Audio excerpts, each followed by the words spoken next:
Welcome to Get Solutions.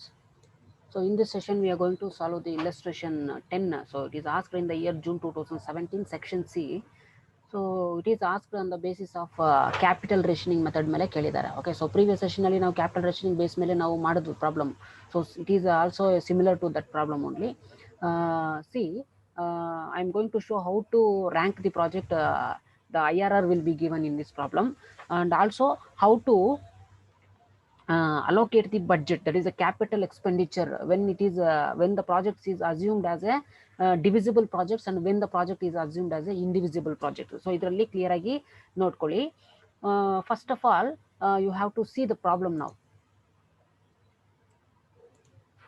See, a firm has a 6 lakhs available for investment. So this is nothing but available investment, right? Okay, so given information ಅನ್ನನ್ನು ಇಲ್ಲಿ ಬರ್ಕೊಳ್ತೀನಿ. Okay, so what is the available budget? So budget ಎಷ್ಟಿದೆ? That is 6 lakhs. So 6 lakhs budget ಇದೆ. Okay, so this is the capital expenditure or capital budget.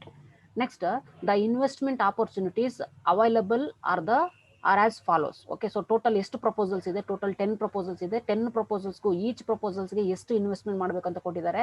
2,30,000. This is the cost of the project. ಈಗ in case ಏನಾದ್ರು first proposal ಏನಾದ್ರು select ಮಾಡಿದ್ರೆ 2 lakhs spend ಮಾಡಬೇಕು. Okay, second proposal ಏನಾದ್ರು spend ಮಾಡಿದ್ರೆ ಅಂದ್ರೆ second proposal ಏನಾದ್ರು ಸೆಲೆಕ್ಟ್ ಮಾಡಿದ್ರೆ 2,30,000 ಸ್ಪೆಂಡ್ ಮಾಡಬೇಕು. So these are the cash out flows for the different proposals given in the problem. Okay, next, the related internal rate of return is given in the form of percentages. So first proposal ಏನಾದ್ರು invest ಮಾಡಿದ್ರೆ 7% return ತಗೊಳ್ತೀವಿ.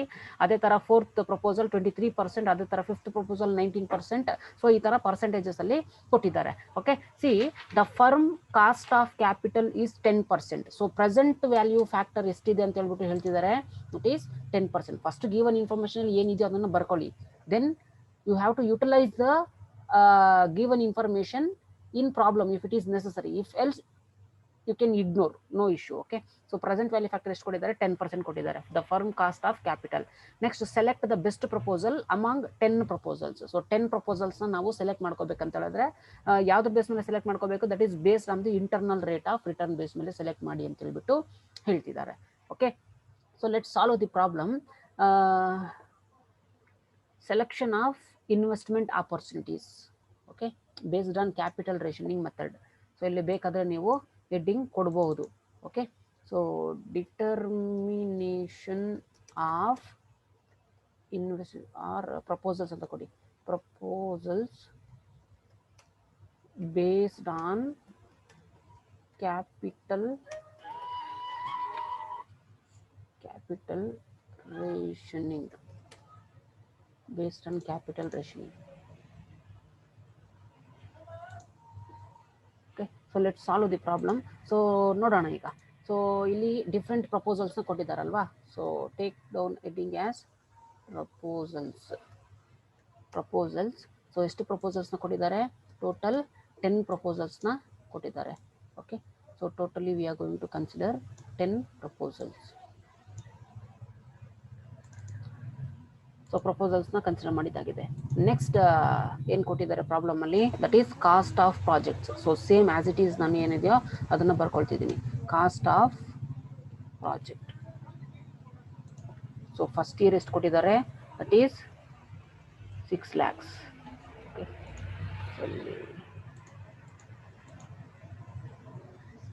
First year 6 lakhs. So second year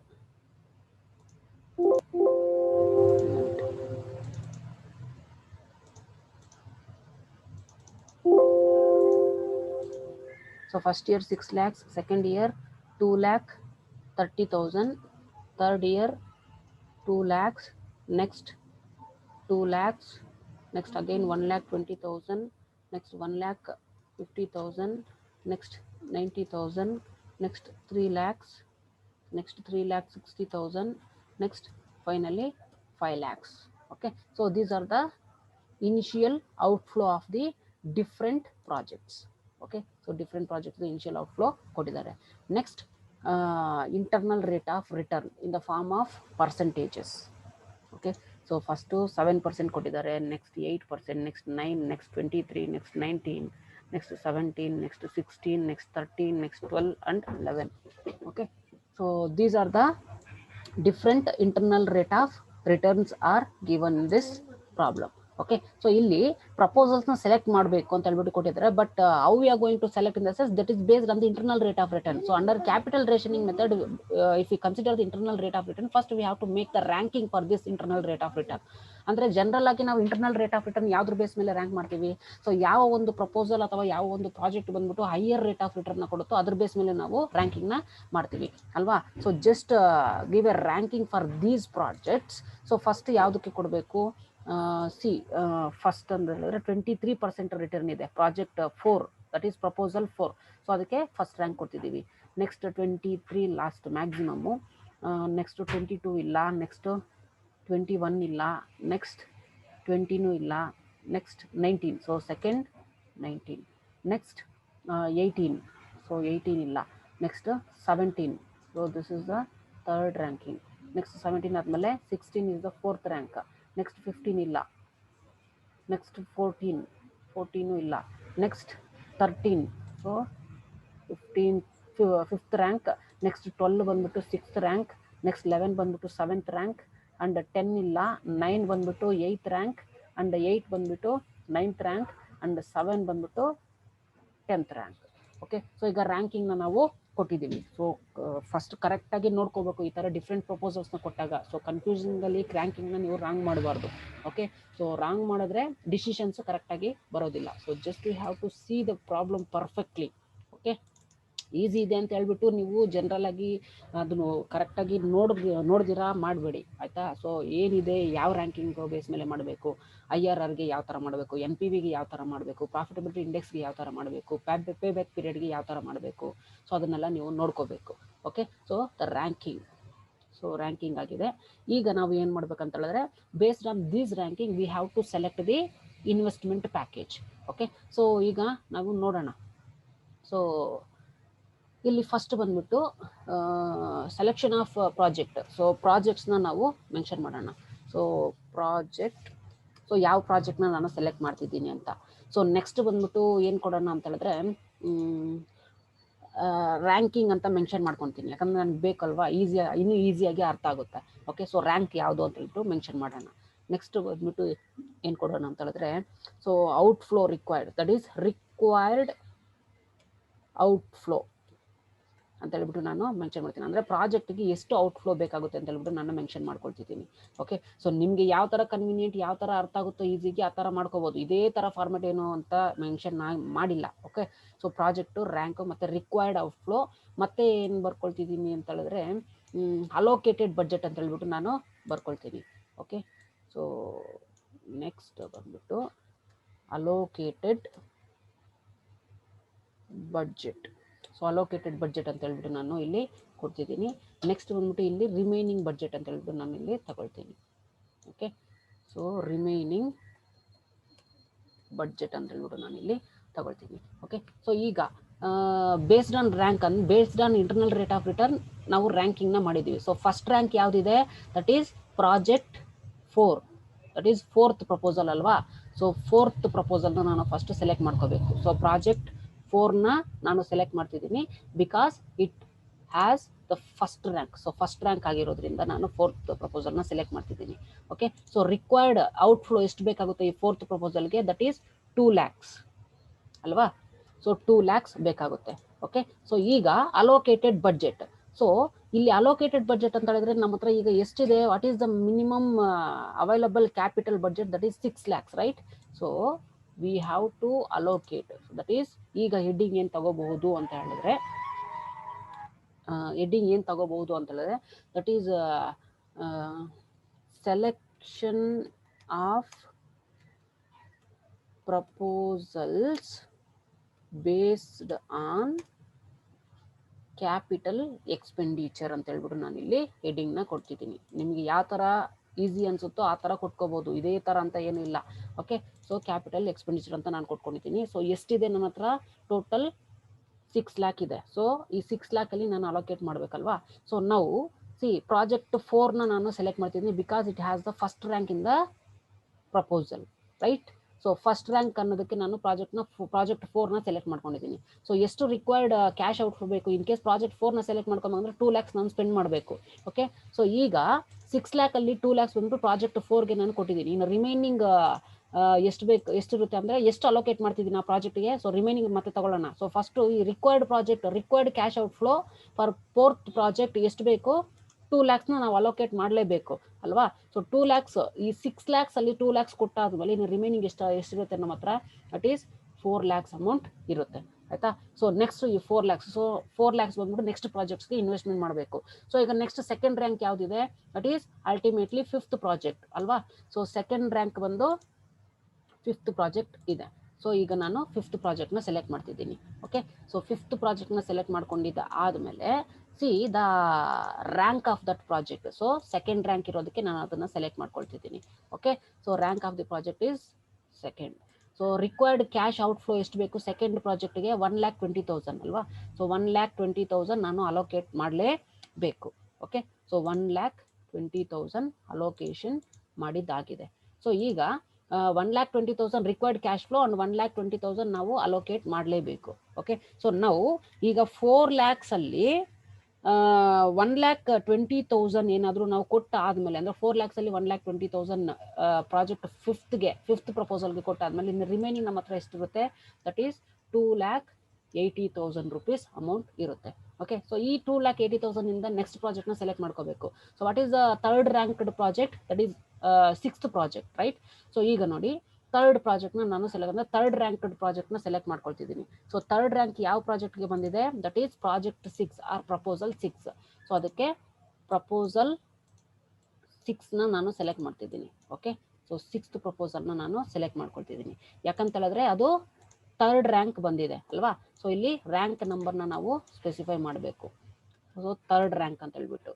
okay, so ಈಗ third rank ಅನ್ನೋದಕ್ಕೆ ಎಷ್ಟು ನಾವು investment ಮಾಡಬೇಕು, that is 1,50,000, right.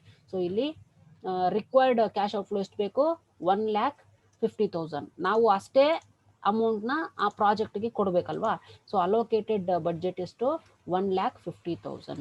Okay, so 1,50,000 ನಾವು ಕೊಟ್ಟ ಆದಮೇಲೆ ಇನ್ನು ರಿಮೈನಿಂಗ್ ನಮ್ಮ ಹತ್ರ ಎಷ್ಟಿರುತ್ತೆ, ದಟ್ ಈಸ್ 1,30,000 rupees ಅಮೌಂಟ್ ಇರುತ್ತೆ. ಈಗ 3 ಪ್ರಾಜೆಕ್ಟ್ನ ಸೆಲೆಕ್ಟ್ ಮಾಡಿದಾಗಿದೆ. ನೆಕ್ಸ್ಟ್ 4th ರ್ಯಾಂಕ್ಡ್ ಪ್ರಾಜೆಕ್ಟ್ನ ಸೆಲೆಕ್ಟ್ ಮಾಡ್ಕೋಬೇಕು. Okay, see 4th ranked project ಬಂದ್ಬಿಟ್ಟು 7th ಪ್ರಪೋಸಲ್. ಈಗ 7th ಪ್ರಪೋಸಲ್ನ ನಾನು ಸೆಲೆಕ್ಟ್ ಮಾಡ್ಕೊಳ್ತಾ ಇದ್ದೀನಿ. Okay, so 7th proposal same previous steps ಏನೇನು ಮಾಡ್ತಿದ್ವು ಅದೇ ಥರನೇ. ಯಾಕಂತ ಹೇಳಿದ್ರೆ ಅದು 4th ರ್ಯಾಂಕ್.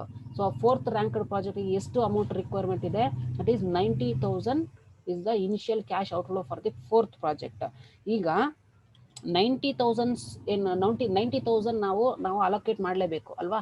ಸೊ 90,000 ಅಲೋಕೇಟ್ ಮಾಡಿದ್ದಾದ್ಮೇಲೆ 1,30,000 ಅಲ್ಲಿ ಇನ್ನು ಎಷ್ಟು ನಮ್ಮ ಹತ್ರ ಉಳಿದಿರುತ್ತೆ, ದಟ್ ಈಸ್ 40,000 ರಿಮೈನಿಂಗ್ ಅಮೌಂಟ್ ನಮ್ಮ ಹತ್ರ ಇರುತ್ತೆ. ನೆಕ್ಸ್ಟ್ ನೋಡಿ, ಈ 40,000 ಎಲ್ಲಾದರೂ ನೆಕ್ಸ್ಟ್ ಪ್ರಾಜೆಕ್ಟಲ್ಲಿ ಇನ್ವೆಸ್ಟ್ಮೆಂಟ್ ಮಾಡ್ಬೋದಾ. ಸಿ 5th ಪ್ರಾಜೆಕ್ಟ್ ಅಂದರೆ 5th ರ್ಯಾಂಕ್ ಇರೋ ಪ್ರಾಜೆಕ್ಟ್ನ ನಾವು ಸೆಲೆಕ್ಟ್ ಮಾಡ್ಕೋಬೇಕು. So what is the 5th ranked project, 8th proposal ಅಲ್ವಾ. ಸೊ ಈಗ 5th ranked project 8th proposal ಅಲ್ವಾ. ಸೊ ಎಷ್ಟು ಬೇಕಾಗುತ್ತೆ, 3 lakhs ಬೇಕಾಗುತ್ತೆ. ಓಕೆ, ಸೊ 3 lakhs ಅಂತೇಳ್ಬಿಟ್ಟು ನಾವು ಈಗ ಆ 40,000 ಮಾತ್ರ ನಮ್ಮ ಹತ್ರ ಇದೆ. ಬಟ್ 3 lakhs ಇರೋ ಪ್ರಾಜೆಕ್ಟ್ಗೆ 40,000 ಏನಾದರೂ ನಾವು ಕೊಟ್ಟರೆ ಅದು ಯಾವಾಗ ಕೊಡ್ಬೋದು ಅಂತ ಹೇಳಿದ್ರೆ, when the project is divisible. ಯಾವಾಗ ನಾವು ಪ್ರಾಜೆಕ್ಟ್ಸ್ನ ಡಿವಿಸಿಬಲ್ ಪ್ರಾಜೆಕ್ಟ್ಸ್ ಅಂತ ಹೇಳ್ಬಿಟ್ಟು ಅಂತ ಅನ್ಕೊಳ್ತೀವೋ ಆಗ ರಿಮೈನಿಂಗ್ ಅಮೌಂಟ್ ಎಷ್ಟಿದೆಯೋ ಅಂತ ಅದನ್ನ ಕೊಡಬಹುದು. ಓಕೆ, ಇಲ್ಲ ಅಂತ ಹೇಳಿದ್ರೆ ಈ 40,000ನ ನಾವು ಸೇವ್ ಮಾಡಿಟ್ಕೋಬೇಕು. ಓಕೆ, ನೋಡಿ ಈಗ ಇನ್ ಕೇಸ್ ನೋಡಿ, ನಾನು ಪ್ರಾಜೆಕ್ಟ್ಸ್ ಇಲ್ಲಿ ಏನಿದೆ ಪ್ರಾಜೆಕ್ಟ್ಸ್ ಅದನ್ನ ನಾನು ಡಿವಿಸಿಬಲ್ ಪ್ರಾಜೆಕ್ಟ್ ಅಂತ ಹೇಳ್ಬಿಟ್ಟು ಅಸಂಪ್ಷನ್ ಮಾಡ್ಕೊಳ್ತೀನಿ. ಓಕೆ, ಸೊ ಇಲ್ಲಿ ಕೊಡ್ತಿದ್ದೀನಿ ನೋಟು.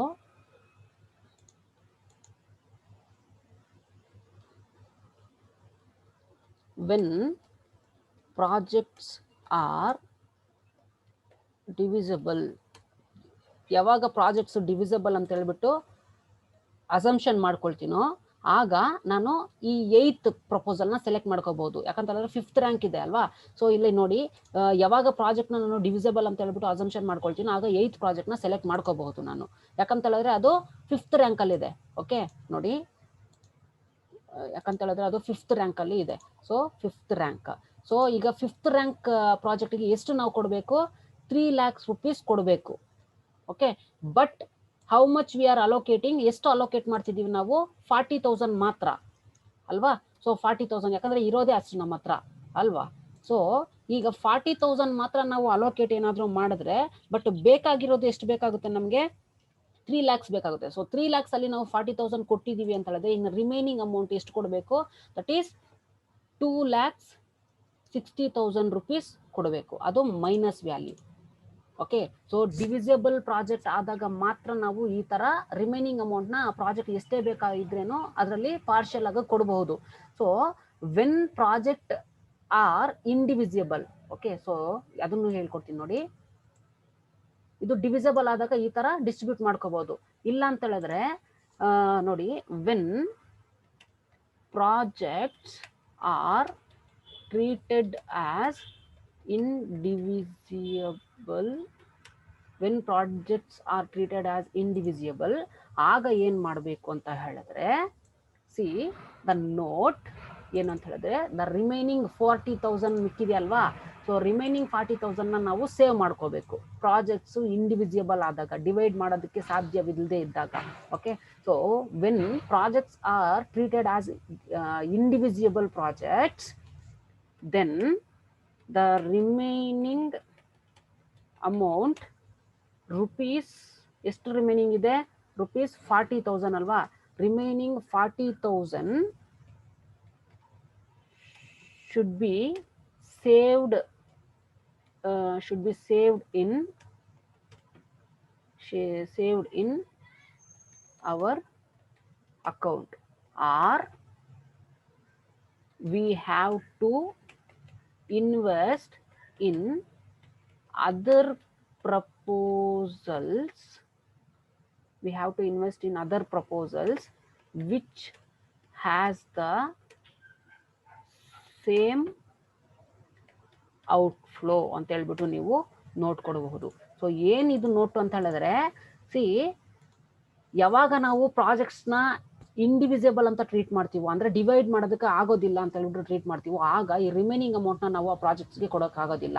ಓಕೆ, ಸೊ ಈಕ್ವಲ್ ಆಗಿದ್ರೆ ಕೊಡ್ಬೋದು, ಇಲ್ಲ ಅಂತ ಹೇಳಿದ್ರೆ ಕೊಡೋದಕ್ಕಾಗೋದಿಲ್ಲ. Then the remaining amount, this 40,000 should be kept in our account, or we have to save in your account, or we have to invest in the other proposals which has the same cash outflow.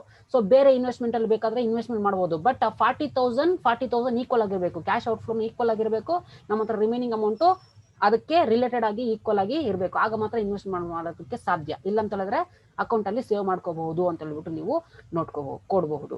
Okay, so this is the way of calculating the projects that is based on the capital rationing method. Okay, so ಈ ತರ ನೀವು solve ಮಾಡಬೇಕು ಪ್ರಾಬ್ಲಮ್ನ. So ಪ್ರಾಬ್ಲಮ್ನ ಬರ್ಕೊಂಡು, ಇಲ್ಲಾಂದ್ರೆ printout ಏನಾದ್ರು ಇದ್ರೆ ಪರವಾಗಿಲ್ಲ. So given information ಬರ್ಕೊಂಡು, determination of the proposal based on the capital rationing, or ranking of the project based on the internal rate of return ಅಂತ ಹೇಳ್ಬಿಟ್ಟು ಹೆಡ್ಡಿಂಗ್ ಕೊಡಬಹುದು. ಓಕೆ, ಸೊ ರ್ಯಾಂಕಿಂಗ್ ಆದ್ಮೇಲೆ selection of the proposals based on the capital expenditure. So based on ಇದು, so based on capital expenditure ಅಂತ ಹೇಳ್ಬಿಟ್ಟು ನೀವು ಕೊಡ್ಬೋದು. So available capital 6 lakhs ಅಂತ ಕೊಟ್ಟು ಪ್ರಾಜೆಕ್ಟ್ನ ಯಾವ ಥರ ಸೆಲೆಕ್ಟ್ ಮಾಡ್ತೀರಾ, ಯಾಕೆ ಸೆಲೆಕ್ಟ್ ಮಾಡ್ತೀರಾ, ಎಷ್ಟು ರಿಕ್ವೈರ್ಡ್ ಫಂಡ್ ಇದೆ, ಎಷ್ಟು ಅಲೋಕೇಟ್ ಮಾಡ್ತಿದ್ರೆ, ಎಷ್ಟು ರಿಮೈನಿಂಗ್ ಬ್ಯಾಲೆನ್ಸಸ್ ಬರ್ತಾ ಇರುತ್ತೆ ಅಂತ ಹೇಳಿ ಅದನ್ನು ನೀವು ನೋಟ್ ಕೊಡಲೇಬೇಕು. ಓಕೆ, ಇಲ್ಲಾಂತಂದ್ರೆ ಕನ್ಫ್ಯೂಷನ್ಸ್ ಆಗುತ್ತೆ.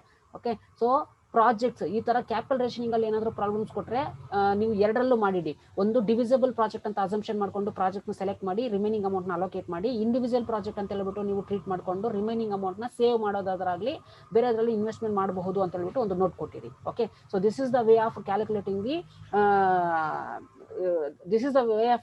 and allocating the budget, capital expenditure to the different proposals. So in this capital rationing, the meaning also stated the same thing. So the main objective of this capital rationing is to select the combined or combination of the different projects based on the available capital budget or available capital expenditure.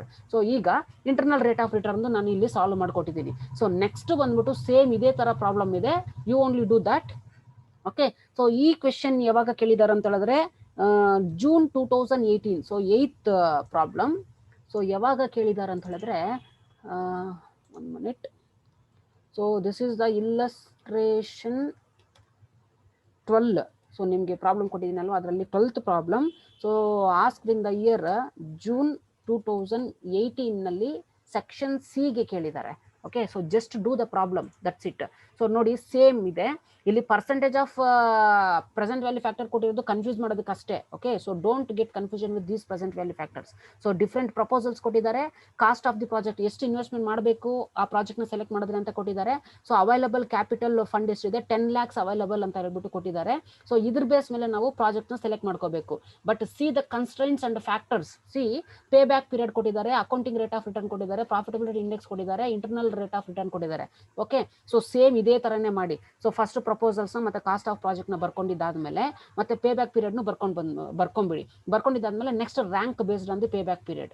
Next, write down the accounting rate of return. Then you have to write down the rank based on the accounting rate of return.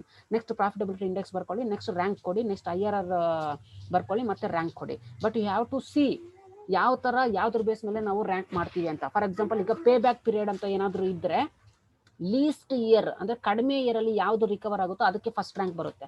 ಮತ್ತೆ next follow ಅದೇ ತರನೇ follow ಮಾಡ್ಕೊಂಡು rank ನ ಕೊಟ್ಕೊಂಡು ಹೋಗ್ಬೇಕು. So highest ನ ಕೊಡಬಾರ್ದು. Pay back period ಅಂತಂದ್ರೆ ಯಾವ ಇಯರ್ ಅಂದ್ರೆ ಎಷ್ಟು ಕಡಿಮೆ ಇಯರ್ ಅಲ್ಲಿ ರಿಕವರ್ ಆಗುತ್ತೋ ಅದಕ್ಕೆ ಫಸ್ಟ್ ರ್ಯಾಂಕ್. ಫಾರ್ ಎಕ್ಸಾಂಪಲ್, ಇದಕ್ಕೆ ಒಂದು ಮಾಡಿ ತೋರಿಸ್ತೀನಿ, ಯಾಕಂತ ಹೇಳಿದ್ರೆ ಸ್ವಲ್ಪ ಬಂದ್ಬಿಟ್ಟು ಸಿಮಿಲರ್ ಆಗಿದೆ ಅನ್ಸುತ್ತೆ. Okay, so 3.93 4. ಓಕೆ, ಸೊ ಇಲ್ಲಿ 3 ಮತ್ತೆ ಇಲ್ಲಿ 3 ಇದೆ ಅಲ್ವಾ. ಸೊ ಜಸ್ಟ್ 1 ತೋರಿಸ್ಕೊಡ್ತೀನಿ. ಈ ತರ ಎರಡು ಸೇಮ್ ಇಯರ್ಸ್ ಏನಾದ್ರು ಇದ್ರೆ ಯಾವ ತರ ಮಾಡೋದು ಅಂತ ಹೇಳ್ಬಿಟ್ಟು. ಓಕೆ, ಸೊ ಡಿಫ್ರೆಂಟ್ ಪ್ರಪೋಸಲ್ಸ್ ನಾನು ಬರ್ಕೊಳ್ತೀನಿ, ನೋಡ್ಕೊಳ್ಳಿ. Okay, proposals A B. Okay, so up to J.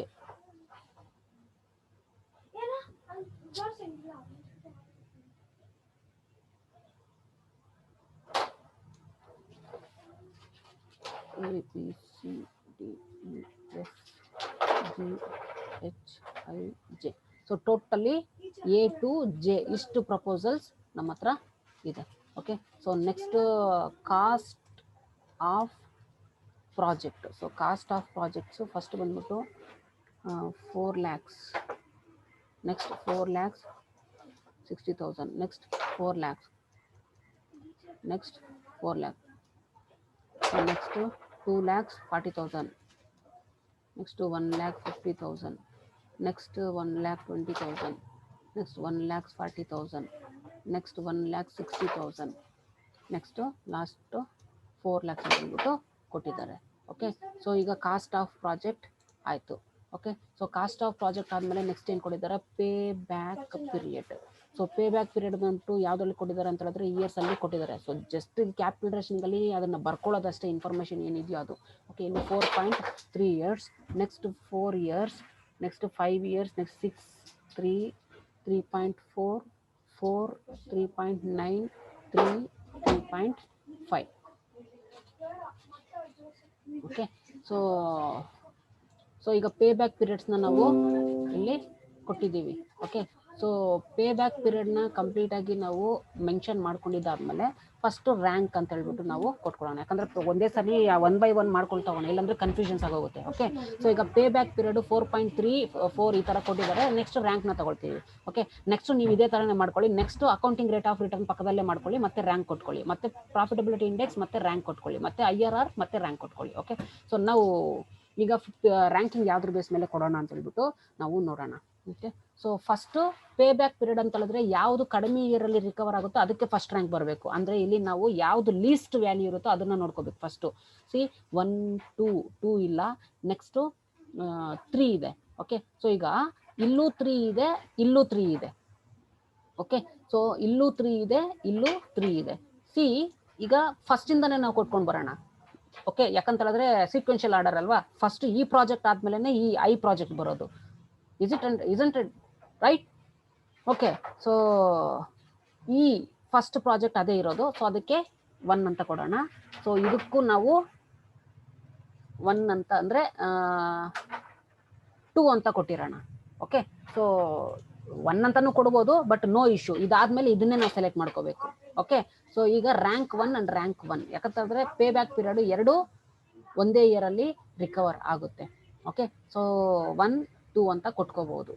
No issues. So ನಿಮ್ಗೆ ಯಾವ ಥರ ಈಸಿ ಅನ್ಸುತ್ತೋ ಆ ಥರ ಕೊಟ್ಕೊಳ್ಳಿ. ಇಲ್ಲ ಇದಕ್ಕೆ 1 ಅಂತ ಕೊಡಿ ಅಥವಾ ಇದಕ್ಕೆ 1A ಅಂತ ಕೊಡಿ. ಓಕೆ, ಸೊ ಇದಕ್ಕೆ 1 ಅಂತ ಕೊಡಿ ಅಥವಾ ಇದಕ್ಕೂ 1 ಅಂತಾನೆ ಕೊಡಿ. Okay, no issue. But project select ಮಾಡುವಾಗ ಮಾತ್ರ ನೀವು ನೋಡಿಕೊಂಡು ಸೆಲೆಕ್ಟ್ ಮಾಡ್ಕೋಬೇಕು. ನಮ್ಮ ಹತ್ರ ಅವೈಲಬಲ್ ಬಜೆಟ್ ಎಷ್ಟಿದೆ ಅದ್ರ ಬೇಸ್ ಮೇಲೆ ನೀವು ಸೆಲೆಕ್ಟ್ ಮಾಡ್ಕೊಳ್ತಾ ಹೋಗಬೇಕು. ಓಕೆ, ಫಾರ್ ಎಕ್ಸಾಂಪಲ್ ಒಂದು ಥಿಂಕ್ ಮಾಡಿ, ಇಲ್ಲಿ ನಾನು 1 ಅಂತಾನೆ ಕೊಡ್ತೀನಿ, ನಿಮಗೆ ಕನ್ಫ್ಯೂಷನ್ಸ್ ಆಗುತ್ತೆ ಅಂತ ಹೇಳಿದ್ರೆ. ಓಕೆ, ಸೊ ಇಲ್ಲಿ 1 ಇಲ್ಲಿ 1 ಯಾಕೆ ಅಂತ ಹೇಳಿದ್ರೆ pay back period for the project E and project I ಬಂದ್ಬಿಟ್ಟು ಸೇಮ್ ಇದೆ, ಅದಕ್ಕೆ ರ್ಯಾಂಕ್ 1 ಅಂತ ಕೊಟ್ಟಿದ್ದೀನಿ. ನೆಕ್ಸ್ಟ್ ಬಂದ್ಬಿಟ್ಟು ಸೆಕೆಂಡ್ 3.5 ಬಂದ್ಬಿಟ್ಟು ಸೆಕೆಂಡ್ ರ್ಯಾಂಕ್.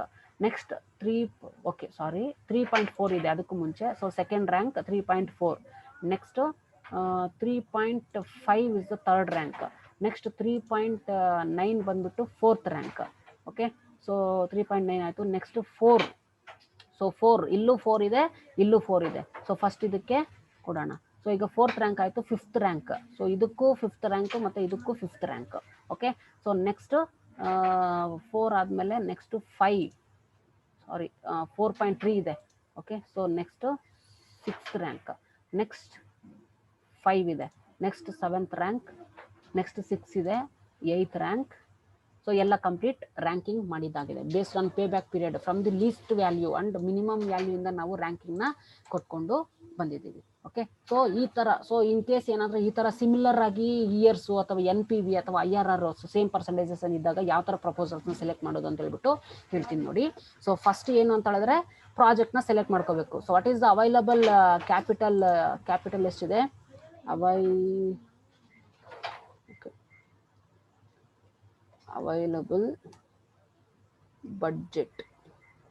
ಅವೈಲಬಲ್ ಬಡ್ಜೆಟ್ ಎಷ್ಟಿದೆ, ದಟ್ ಈಸ್ 10 lakhs ಅಲ್ವಾ. So 10 lakhs. So based on 10 lakhs ನಾನು ಪ್ರಾಜೆಕ್ಟ್ಸ್ನ ಸೆಲೆಕ್ಟ್ ಮಾಡ್ಕೋಬೇಕು. ಸೊ ಪ್ರಾಜೆಕ್ಟ್ನ ಸೆಲೆಕ್ಟ್ ಮಾಡ್ಕೊಂಡಿರ್ಬೇಕಂತ ಹೇಳಿದ್ರೆ ಯಾವ್ದ್ರ ಬೇಸ್ ಮೇಲೆ ಸೆಲೆಕ್ಟ್ ಮಾಡ್ಕೊಳ್ತೀನಿ, ರ್ಯಾಂಕ್ ಬೇಸ್ ಮೇಲೆ ಸೆಲೆಕ್ಟ್ ಮಾಡ್ತೀನಿ. ಓಕೆ, ಸೊ ರ್ಯಾಂಕ್ ಬೇಸ್ ಮೇಲೆ ಸೆಲೆಕ್ಟ್ ಮಾಡ್ಕೊಂಡಿದ್ದಾದಮೇಲೆ ನೆಕ್ಸ್ಟ್ ಏನು ಮಾಡ್ಬೇಕಂತ ಹೇಳಿದ್ರೆ ನಮಗೆ ಔಟ್ ಫ್ಲೋ ಎಷ್ಟು ಅಂತ ನಮಗೆ ಗೊತ್ತಾಗಬೇಕು, ಪ್ರಾಜೆಕ್ಟ್ನ ಸೆಲೆಕ್ಟ್ ಮಾಡ್ಕೋಬೇಕಂತ ಹೇಳಿದ್ರೆ ಅಲ್ವಾ.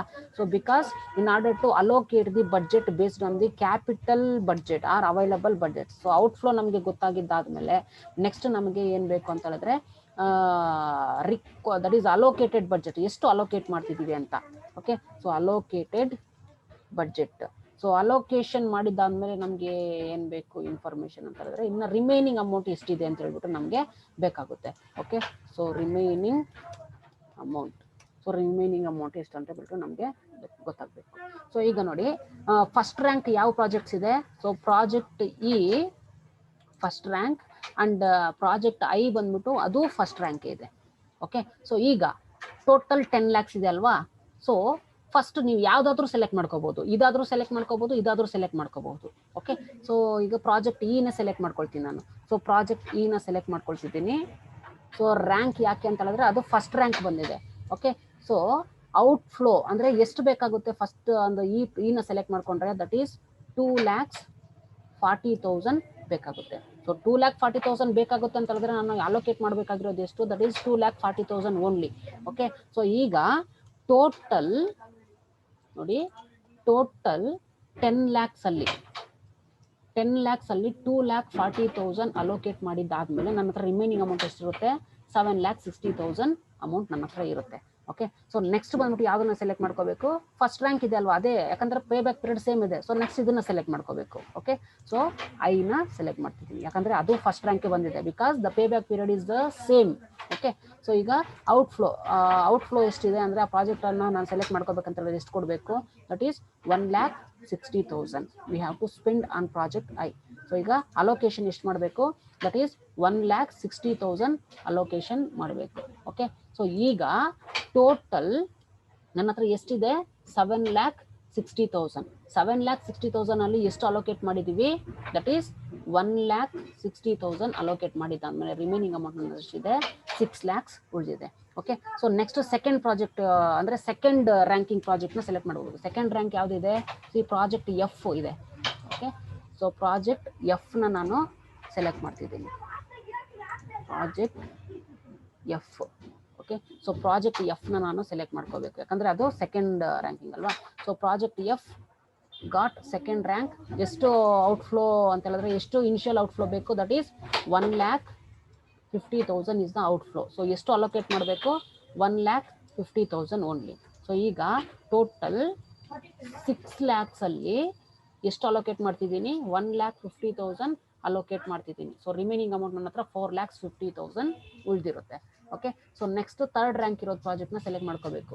ಸಿ, ಇದು third rank. Okay, so project ಜೆನ ನಾನು ಸೆಲೆಕ್ಟ್ ಮಾಡ್ಕೋಬೇಕು. Project J. ಸೊ ಪ್ರಾಜೆಕ್ಟ್ ಜೆನ ನಾನು ಸೆಲೆಕ್ಟ್ ಮಾಡ್ತಿದ್ದೀನಿ because got third rank. So ಎಷ್ಟು ಅಲೋಕೇಟ್ ಮಾಡಬೇಕು, ದಟ್ ಈಸ್ 4 lakhs ನಾನು ಅಲೋಕೇಟ್ ಮಾಡ್ಕೋಬೇಕು. ಸೊ 4 lakh ಅಲೋಕೇಟ್ ಮಾಡ್ಬೇಕಂತಾದ್ರೆ ಅದು 4 lakh ಔಟ್ಫ್ಲೋ ಇದೆ. ಸೊ 4 lakhs ನಾನು ಅಲೋಕೇಟ್ ಮಾಡಬೇಕು. ಓಕೆ, ಸೊ ಈಗ ನನ್ನ ಹತ್ರ ಅಮೌಂಟ್ ಎಷ್ಟಿದೆ, 4,50,000 ಇದೆ. ಸೊ 4,50,000 ಅಲ್ಲಿ ಎಷ್ಟು ಅಲೋಕೇಟ್ ಮಾಡಬೇಕು, 4 lakhs ಅಲೋಕೇಟ್ ಮಾಡಬೇಕು. ಸೊ ರಿಮೈನಿಂಗ್ ಅಮೌಂಟ್ ಎಷ್ಟು ಉಳಿದಿರುತ್ತೆ, ನನ್ನ ಹತ್ರ 50,000 ಉಳಿದಿರುತ್ತೆ. ನೆಕ್ಸ್ಟ್ ಫೋರ್ತ್ ರ್ಯಾಂಕ್ ಪ್ರಾಜೆಕ್ಟ್ನ ಸೆಲೆಕ್ಟ್ ಮಾಡ್ಕೋಬೇಕು. ಸೊ ಫೋರ್ತ್ ರ್ಯಾಂಕ್ ಯಾವುದು, project H. Okay, so this is the fourth ranked project. Fourth rank ಇರೋದು ಪ್ರಾಜೆಕ್ಟ್ ಎಚ್. ಓಕೆ, ಎಚ್ನ ನಾನು ಸೆಲೆಕ್ಟ್ ಮಾಡ್ತಿದ್ದೀನಿ ಯಾಕಂತ ಹೇಳಿದ್ರೆ ಅದು fourth rank. C, what is the outflow, that is the required cash outflow for project H 1,40,000 ಅಲ್ವಾ. So ಈಗ ಈ project ಏನಾದರೂ ನಾವು ಡಿವಿಸಿಬಲ್ ಅಂತ ಹೇಳ್ಬಿಟ್ಟು ಅಸಂಪ್ಷನ್ ಏನಾದರೂ ಮಾಡ್ಕೊಂಡ್ರೆ ಎಷ್ಟು ನಮ್ಮ ಹತ್ರ ಉಳಿದಿರೋದು ಅಮೌಂಟು 50,000. ಆ 50,000ನ ಮಾತ್ರ ಕೊಡೋಕ್ಕಾಗೋದು ಅಲ್ವಾ. ಸೊ ಈಗ ಪ್ರಾಜೆಕ್ಟ್ ನಮ್ಮ ಹತ್ರ ಉಳಿದಿರೋ ಅಮೌಂಟ್ ಎಷ್ಟು, 50,000. ಬಟ್ ಎಷ್ಟು ಅಲೋಕೇಟ್ ನಾವು ಟೋಟಲ್ ಮಾಡಿದ್ದೀವಿ, 50,000 ಅಲೋಕೇಟ್ ಮಾಡಿದ್ದೀವಿ. ಬಟ್ ಟೋಟಲ್ ರಿಕ್ವೈರ್ಮೆಂಟ್ ಅಮೌಂಟ್ ಎಷ್ಟು, 1,40,000 ಅಲ್ವಾ. ಇನ್ನು ಎಷ್ಟು ಅಮೌಂಟ್ನ ಅಲೋಕೇಟ್ ಮಾಡ್ಬೇಕಂತ ಹೇಳಿದ್ರೆ ಇನ್ನು 90,000 ಕೊಡಬೇಕು. ಓಕೆ, ಸೊ ಇಯರ್ ನೋಟ್ ಬೇಕಾದ್ರೆ ನೀವು ಕೊಡ್ಬೋದು. Project S, that is sorry, project H is assumed as divisible project. So therefore the partial amount 50,000 is allocated to project S, sorry H. Okay, so S ಅಂತಾನೆ ಬರ್ತಿದೆ ಅದು. So ಈ ತರ ನೀವು note ಕೊಡ್ಬೋದು. ಓಕೆ, ಸೊ ಇನ್ ಕೇಸ್ ಏನಾದರೂ ಈ project ಅಂದ್ರೆ ಎಚ್ ಅನ್ನೋ ಪ್ರಾಜೆಕ್ಟ್ನ ಡಿವಿಸಿಬಲ್ ಪ್ರಾಜೆಕ್ಟ್ ಅಲ್ಲದೆ ಇದ್ದಾಗ ಅಥವಾ ಡಿವಿಸಿಬಲ್ ಪ್ರಾಜೆಕ್ಟ್ ಅನ್ಕೊಳ್ದೆ ಇದ್ದಾಗ ನಾವು ಏನಂತ ಮಾಡ್ಬೋದು ಅಂತ ಹೇಳಿದ್ರೆ, remaining 50,000 will be saved in your account or saved in the business account. If else you have to invest in another proposal which has the same initial cash outflow ಅಂತ ಹೇಳ್ಬಿಟ್ಟು ಕೊಡ್ಬೋದು. ಅದು ಯಾವಾಗ, ಇಂಡಿವಿಸಿಬಲ್ ಪ್ರಾಜೆಕ್ಟ್ ಅಂತ ಹೇಳ್ಬಿಟ್ಟು assumption ಮಾಡಿದಾಗ. Divisible project ಅಂತ ಏನಾದರೂ ಅಸಂಪ್ಷನ್ ಮಾಡ್ಕೊಂಡ ಪ್ರಾಜೆಕ್ಟ್ ಎಚ್ಗೆ ಎಷ್ಟು ಅಮೌಂಟ್ ಇದೆಯೋ ಅಷ್ಟನ್ನ ಕೊಡ್ಬೋದು ನಾವು. ರಿಮೈನಿಂಗ್ ಅಮೌಂಟ್ ಪೆಂಡಿಂಗ್ ಅಲ್ಲಿ ಕೊಡಿ, ಅಂದ್ರೆ ಪೆಂಡಿಂಗ್ ಅಮೌಂಟ್ ಅಂತ ತೋರಿಸ್ಕೊಡಿ. ಓಕೆ, ಸೊ ಇದೇ ತರನೇ ನೀವು ಎಲ್ಲದಕ್ಕೂ ಮಾಡಬೇಕು. ARR, profitability index and IRR. ನೋಡಿ, ಅಕೌಂಟಿಂಗ್ ರೇಟ್ ಆಫ್ ರಿಟರ್ನ್ ಯಾವ ತರ ರ್ಯಾಂಕ್ ಮಾಡ್ತೀವಿ ಅಂತ ಹೇಳಿದ್ರೆ, ಯಾವ್ದು higher accounting rate of return ಇರುತ್ತೋ ಅದ್ರ ಬೇಸ್ ಮೇಲೆ. ಪ್ರಾಫಿಟಬಿಲಿಟಿ ಇಂಡೆಕ್ಸ್ ಅಂತ ಆದ್ರೆ ಯಾವ್ದು ಮೋರ್ ದನ್ 1 ಇರುತ್ತೋ ಅದ್ರ ಬೇಸ್ ಮೇಲೆ ಆಲ್ರೆಡಿ ಮಾಡಿಸಿದೀನಿ. IRR ಮಾಡಿಸಿದೀನಿ. IRR ಅಂತ ಹೇಳಿದ್ರೆ ಯಾವ್ದು ಮ್ಯಾಕ್ಸಿಮಮ್ ರಿಟರ್ನ್ ಕೊಡುತ್ತೋ ಆ ತರ ಮಾಡ್ಕೋಬೇಕು. ಓಕೆ, ಸೊ ಇದರಲ್ಲಿ ನೀವು ಅಲೋಕೇಶನ್ ಮಾಡುವಾಗ ಪ್ರಾಜೆಕ್ಟ್ಸ್ ನ ಡಿವಿಸಿಬಲ್ ಮತ್ತೆ ಇಂಡಿವಿಸಿಬಲ್ ಪ್ರಾಜೆಕ್ಟ್ ಎರಡೂ ಅಸಂಪ್ಷನ್ ಮಾಡ್ಕೊಂಡು ಮಾಡಿ ನೋಡಿ. ಓಕೆ, ಸೊ ಎಷ್ಟು ಅಮೌಂಟ್ನ ಸೇವ್ ಮಾಡಬಹುದು, ಇನ್ ಕೇಸ್ ಡಿವಿಸಿಬಲ್ ಪ್ರಾಜೆಕ್ಟ್ ಅಂತ ಹೇಳಿದ್ರೆ ಎಷ್ಟು ಅಮೌಂಟ್ ಪೆಂಡಿಂಗ್ ಬರುತ್ತೆ ಅಂತ ಹೇಳ್ಬಿಟ್ಟು ಅದ್ರ ಬೇಸ್ ಮೇಲೆ ನೀವು ಮಾಡಿ ನೋಡಿ. ಓಕೆ, ಸೊ ಇನ್ನ ಒಂದು ಪ್ರಾಬ್ಲಮ್ ಬಂದ್ಬಿಟ್ಟು ನಿಮಗೆ June 2019 ಸೆಕ್ಷನ್ ಸಿ ನಲ್ಲಿ ಕೇಳಿದರೆ, it is also based on the capital rationing. Okay, so ಇದನ್ನ ಮಾಡಿ ನೋಡಿ, ಸೊಲ್ಯೂಷನ್ ಬೇಕಾದ್ರೆ ನಾನು ಸೆಂಡ್ ಮಾಡ್ತೀನಿ, or you can try your own. Okay, so if you have any queries, so please post your comment in this YouTube comment box or in a WhatsApp group. Okay, so I will solve all your queries. Okay, so thanks for watching.